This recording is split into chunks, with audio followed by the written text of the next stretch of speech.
Hello दोस्तों, welcome back my YouTube channel. आज के अपने इस वीडियो में बात होनी है एक्सरसाइज के चैप्टर नंबर 2 की एक्सरसाइज के शॉर्ट क्वेश्चन के आंसर। तो फर्स्ट क्वेश्चन है यहाँ पे, what is the primary purpose of ASCII encoding scheme. तो यहाँ पे आस्की इनकोडिंग स्कीम का प्राइमरी पर्पस बताना है। तो इसका प्राइमरी पर्पस क्या था? यही था कि जो हमारे इंग्लिश के लेटर्स हैं, सिंबल्स हैं और नंबर्स हैं, उनको कोई यूनिक कोड असाइन करें ताकि कंप्यूटर जो है वो टेक्स्ट को शेयर कर सके। आंस में आपने कैसे लिखना है? ASCII gives every letter, number and symbol a unique code so computer can understand and share.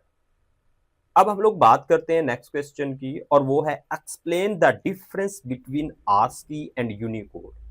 दो कोडिंग स्कीम है, एक आस्की है और एक यूनी है। इन दोनों के दरमियान क्या फर्क है?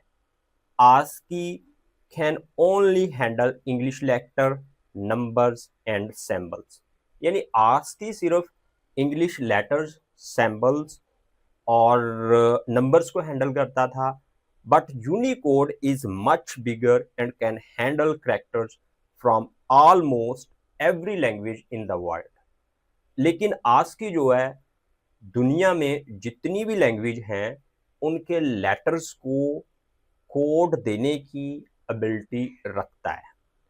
How does Unicode handle characters from different language? तो यूनिकोड डिफरेंट लैंग्वेज के कैरेक्टर्स को कैसे हैंडल करता है? Unicode give a separate code to every character of every language. यानी हर लैंग्वेज के हर लेटर को एक अलग से कोड साइन करने की एबिलिटी रखता है Unicode, so computer can show many language at the same time. तो इसलिए कंप्यूटर जो है बहुत सी language at a same time show कर सकता है। What is the range of value for an unsigned 2 byte integer? जो अनसाइंड 2 बाइट इंटीजर मेमोरी है उसमें मैक्सिमम कितनी वैल्यू असाइन हो सकती है और मिनिमम कितनी छोटी वैल्यू असाइन हो सकती है? It start from 0 and go up to 65,535। कम से कम जो है 0 और ज्यादा से ज्यादा 2 बाइट इंटीजर मेमोरी में 65,535 वैल्यू स्टोर होगी। Explain how a negative integer is represent in binary. Negative integer binary में कैसे रिप्रेजेंट होता है? Computer use a method. तो नेगेटिव नंबर को रिप्रेजेंट करने के लिए कंप्यूटर एक मेथड इस्तेमाल करता है, ठूज कंप्लीमेंट। उसको ठूज कंप्लीमेंट बोलते हैं to store negative number in binary, और नेगेटिव नंबर बाइनरी में स्टोर हो जाता है। What is the benefit of using unsigned integer? Unsigned integer को इस्तेमाल करने का क्या फायदा होता है? Unsigned integer don't allow negatives.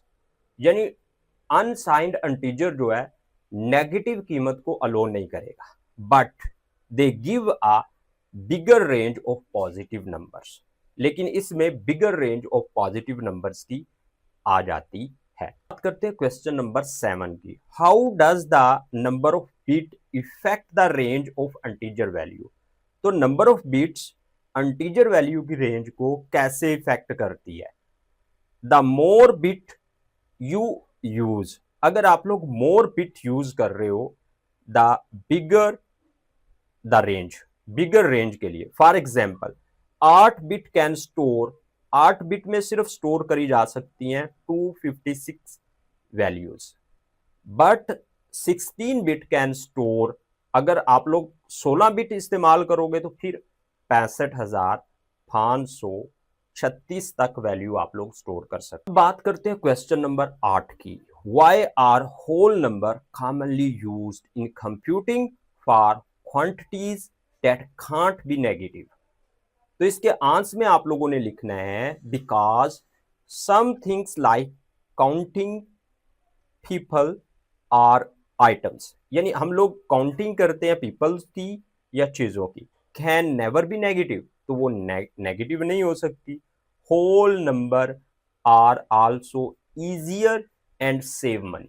तो ये इजी है और ये हमारे पैसे भी बचाता है। How is the range of floating point number calculate for single precision. और यहाँ पे हम लोगों ने रेंज बतानी है, जो कि मैंने पिछले लेक्चर में डिटेल से डिस्कस करी है, और एमसीक्यूज भी था हमारे इस टॉपिक में से। और वो वैल्यू हम लोग जो स्टोर कर सकते हैं वो है 1.4 टाइम 10 की पावर -45 टू 3.4 टाइम ज़रब 10 की पावर 38। अब हम लोग बात कर लेते हैं नेक्स्ट क्वेश्चन की, और नेक्स्ट क्वेश्चन है question number 8। Why it's important to understand the limitations of floating point representation in scientific computing। तो यहाँ पे हम लोगों ने बताना है कि जो फ्लोटिंग पॉइंट रिप्रेजेंटेशन है साइंटिफिक कंप्यूटिंग में, उसकी लिमिटेशन को समझना क्यों इंपॉर्टेंट है। Because the floating point number are not always exact which can has small error in calculation. तो मिलते हैं जी नेक्स्ट वीडियो में, जिसमें हम लोग लॉन्ग क्वेश्चंस पर बात करेंगे। और वो वीडियो तो आपको उसी वक्त मिलनी है जब आप लोग इस चैनल को सब्सक्राइब कर दोगे, लाइक और शेयर कर दोगे। ओके दोस्तों, अल्लाह हाफिज, अपना ढेर सारा ख्याल रखिएगा, बाय बाय।